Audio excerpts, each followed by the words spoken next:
Usai melayangkan gugatan cerai kepada Sule, kini Natalie meminta nafkah senilai 25 juta. Namun, banyak yang menuding bahwa Natalie meminta banyak harta gono gini. Menanggapi hal itu Sule angkat bicara. Dalam sebuah video yang viral, Sule menanggapi perihal harta gono gini yang diminta oleh Natalie. Video itu langsung ramai jadi sorotan dan Natalie mendapat komentar pedas oleh warganet. Lantas, bagaimana tanggapan dari Sule? Usai gugatan cerai, kabar beredar bahwa Natalie Holzer meminta harta gono gini. Hal ini pun menuai sorotan warganet. Dilansir melalui akun Instagram @rumpi_gosip membagikan tanggapan Sule terkait permintaan Natalie mengenai pembagian harta. Dalam video itu Sule menanggapi dengan wajar apa yang dilakukan oleh Natalie. Beda seperti yang dulu-dulu lah. Ada juga yang tidak setuju.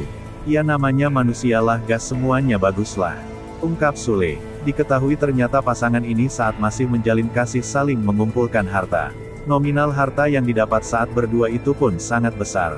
Namun, hal ini dirasa wajar bagi Sule, karena selama menikah dengan Natalie, banyak hal yang mereka kumpulkan bersama.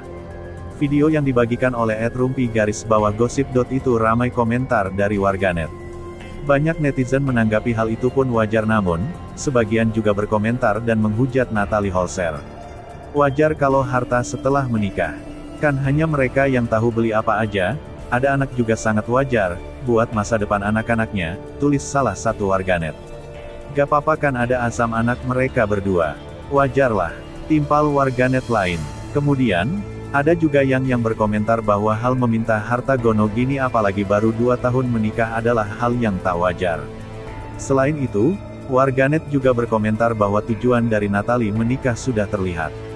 Hahaha, taulah tujuan nikah sama Sule karena untuk adek-adeknya. Komentar warganet. Duh, minta harta gono gini baru 2 menikah, ungkap netter terhadap Natalie Holzer.